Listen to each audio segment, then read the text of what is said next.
Il y a une histoire, un cheminement, un témoignage puissant et émouvant qui nous conduisent un peu dans l'intimité de l'homme qui se cache derrière la plume du préfacier. Et nous allons boucler avec une dernière question. Celui qui a une question pour le préfacier. Je suis le professeur Moununjana, professeur retraité.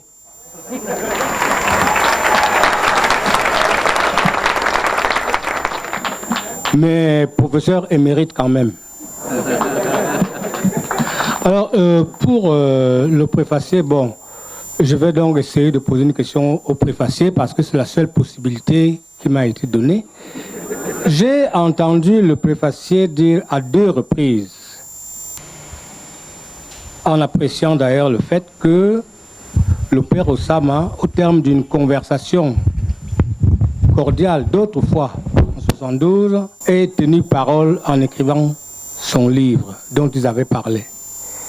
Et le préfacier a redoublé cette marque de fidélité à la parole. Alors j'aimerais demander au préfacier si c'est si important que cela de tenir sa parole. Je vous remercie.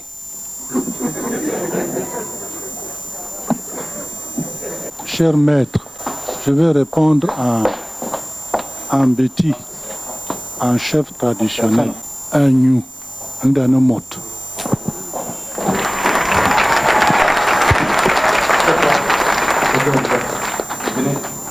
Ceci pour dire, la bouche, c'est l'homme. Il faut savoir tenir sa parole. Et ce qui sort de votre bouche doit contribuer à la construction et non à la destruction. Vous savez, parmi les paroles de purification ou les paroles de bénédiction revient le mot atui mette.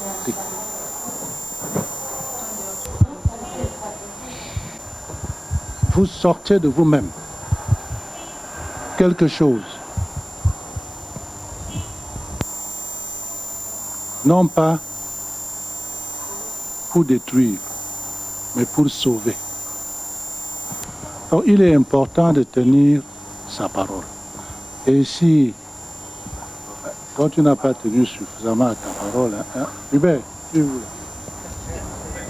Hubert, mais tout ce qu'on a dit, j'attends tes publications, que tu es maître en philosophie, il y a des sujets que tu dois aborder. Tu m'as promis, hein.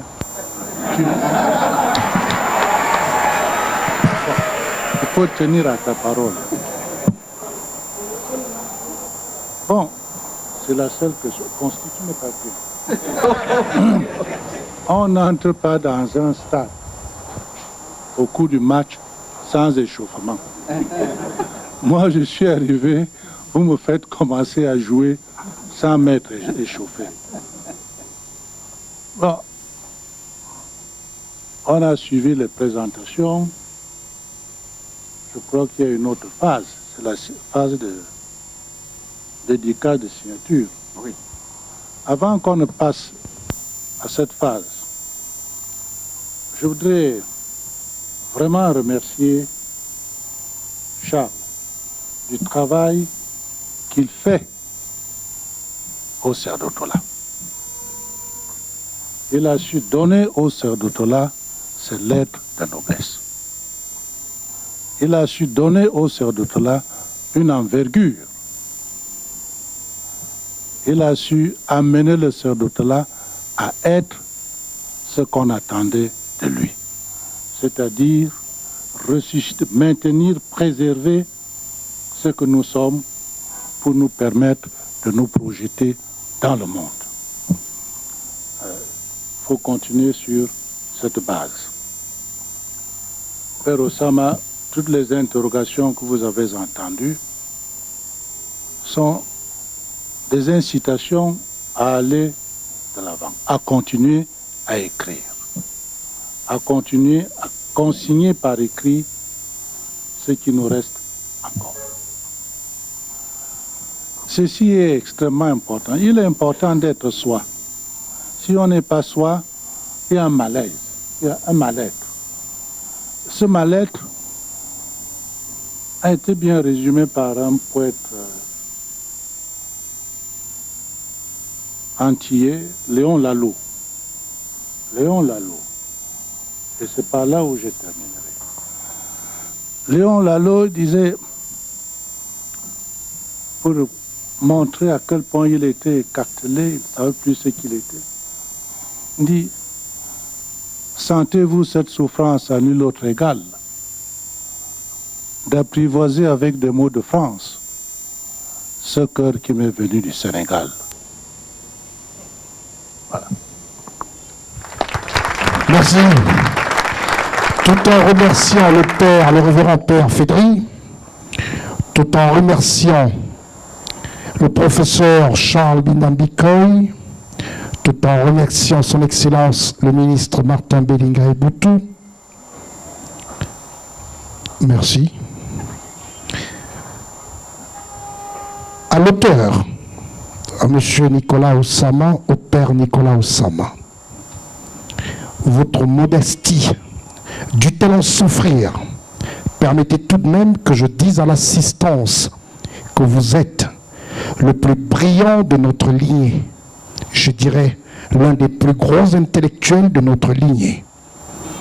L'auteur à ce jour, la moitié d'une dizaine d'ouvrages qui, j'en suis sûr, resteront dans la mémoire intellectuelle de notre pays. Dans les bons mots qui circulent sur Internet, pour le jeune frère qui a parlé des nouvelles pratiques aujourd'hui de la jeunesse, il est une belle phrase que j'aime bien. Il paraît que pour cacher des choses aux nègres, en général, aux Africains en particulier, il faut les écrire dans un livre. Car nous ne lisons pas. J'espère que vous démentirez ces blancs entre griffes qui osent se moquer ainsi de nous, en vous faisant dédicacer le livre du père Nicolas Osama, Rites et croyances des anciens bêtis, et surtout en le lisant pour savoir et être libre.